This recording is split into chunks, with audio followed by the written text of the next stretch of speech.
muri yezimbabwe zvadhakwa handina zvangu ndoona kushaya evidence yakakwana kana kushaya proof kuti zvida kuitika rini, but vanhu vari kutaura kuti zona hanzi Mnangagwa ada kusungiswa ende asuzoti ndiani ari kutiraya kuzviita izvozvo. And this information is coming from a certain account on X inonzi President Anti 2030 ndo iri kubva netimu regeza revolution vanhu vakasiyana siyana. So ari kuti zvoni I am not a prophet but bookmark this. Mnangagwa's actions are accelerating his own downfall. The path he is on leads to only one destination. Mnangagwa is going and he is definitely going to jail. Accountability is coming. Mnangagwa must go.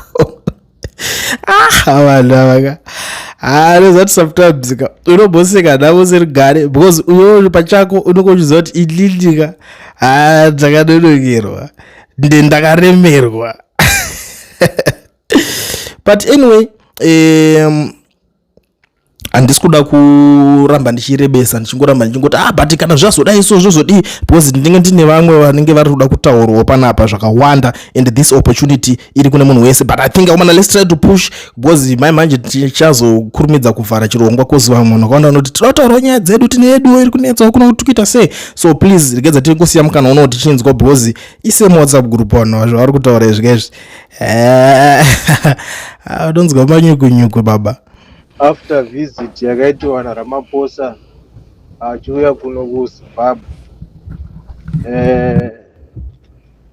ndisingazivi kuti after that visit pane official here report yakabudisiwa kana kuti manzwi anonzi akataurwa naRamaphosa ekuti we are not going to tolerate another 2017. Was it an official statement yakatobudiswa naye publicly kana kuti zvakangotaurwa privately? So if it was that kuti pane official statement yakabudiswa naRamaphosa publicly, I don't think we have to take it serious because at the first place that was not a government visit according to mazviri atakazviita, because they certified it vakachibudisa vachiti ivo it was a private visit yake Ramaphosa kuZimbabwe, which means there was not hapana zvinobata maZimbabweans pakuvizitirana kwavo ivo kweushamwari hwavo. So that thing yekuti iye Ramaphosa angazoudza kuti we are not going to tolerate zvakamboitika 2017,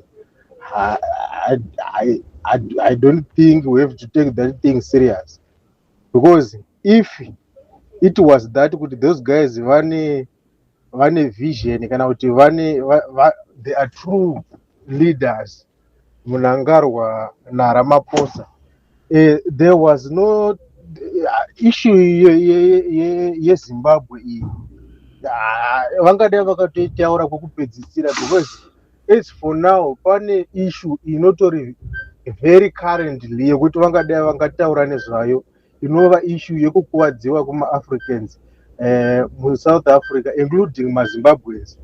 As we know that kuti vanhu vari atakiwa vazhinji vacho the number hombe ndemaZimbabweans. So handifungi kuti pangava nefriendship conservation yekuti ingataurwa vasingamensheni nyaya yebongozozo riri kuitiwa kuSouth Africa, maZimbabweans achiurawa, then ivo voona sokuti nyaya ingava yakavakoshera kwavari ndeyekuti rimwe bonga rinzi riri kuwedzera makore aro kusvika 2030 asingakwanisi kuti nhaye vana vangu vari kuurawa kunyuka kwako. I think ini ndaitofungidzira kuti maybe Ramaphosa akauya kuzokumbira ruregerero ini unokuliendi handizivi hangu kuti Mwari vachati hwerangoni riini, but this thing yekuti maZimbabweans hatigoni kubatanaka ichatiitisa varombo kusvika kare, ichatiitisa vanhu vemhanga kusvika kare, because someone haangati iye vanhu vake vari kuponda vanhu vekuZimbabwe handiti achivati ngavadzokere kumunyika kwavo vandorwisa 2030 because maSouth Africans ari kuti for you Zimbabweans we're gonna understand your situation, but as for now go kuZimbabwe mundosapota vamwe venyu vari kuita go against this government of yours yakonzeresa kuti imi muye kuno kuzotsvaka mabasa. This government is being robbing the constitution ichida kuextenda term to 2030. Then president wenyika yevanhu vari kurova maZimbabweans achiti ndea kunyika kwenyu ava kuuya kuno kuZimbabwe achisapota 2030. I think this ameno mundibetsere vakomana ina handikwanisi kuzvihwisisa ini kuti maZimbabweans tasvika pakujairika kusvika zvakadai. Sei munhu angaita chivindi chekuuya muno munyika munomu kuzotudza kuti isusu tisapoti 2030 iye achibva kunyika kwake kuri kurohwa maZimbabweans achinzi ndee kunyika kwenyu.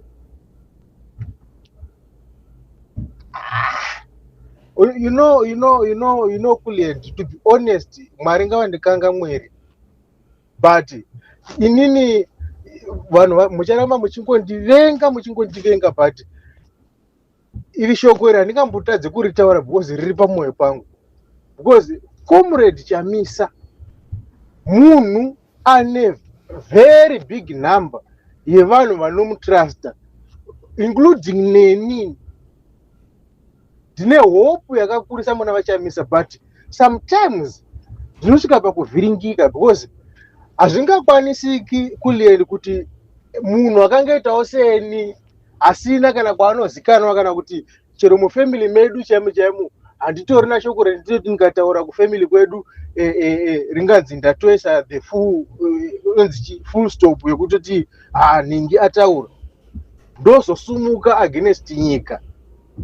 Hazvikwanisiki, but tine vanhu vagara vane that profile kuti profile yavo yava profile inohlisa kuti vanga atakiwe. Vanofanira kuti vatibetsere kumirira nyaya dzakakushorwa kwatinoitwa maZimbabweans. I think nyaya yekuti oppositions party edu anongoramba akapatsanurana even pane mamwe situations asingadi kupatsanurwa. This thing handizoti ingatibetsera sei, because truly speaking Kuliend handitika kana isu tikati our opposition party haisi kuda kubatana naGeneral Chiwenga to fight against this 2030 bill amendment, then ndeipi imwe plan B yavanayo ingatibetsera just after this kuramba kwedu kwe2030 kana kuchinge kwafaila toti General Chiwenga vakundiwa then this bill amendment yabva yapasa. Ndeipi plan B ine leaders ed opposition pinoita kuti izotidzosera kunyaya yavari kuti ivo havangakwanisi kuti varambe vakabatana neZANU. I really understand kuti this thing yavaChiwenga munhu weZANU PF, then this fight iri mukati meZANU PF. But to be honest, this fight yevanhu vari mukati meZANU PF, if yakabudirira, it is going to affect all of us. So which plan B yavanayo vana vaChamisa, vana vaJob Sikala, vana vaMadhuku inokonzera kuti kana vakasabatana kuti vabatane naChiwenga to mobilize vanhu kuti vanhu vaite go against this 2030. Plan B yekuti kana 2030 agenda iyi kana ikapasiwa ikanzi yava mutemo, which plan B yavanayo?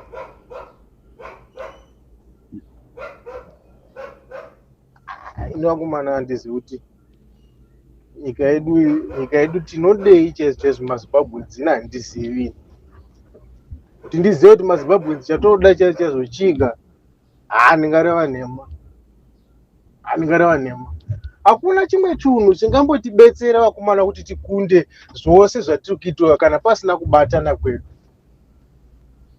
and hapasi pose dzimwe hondo dzinotoda zvakafanana kuti kana muchivengana mumusha kana kuti but kana pakasvika rufu hapachisina basa rekuti kwanzi vanhu vavengana kana kuti vadii, because rufu gunenge gwavinga imi mose.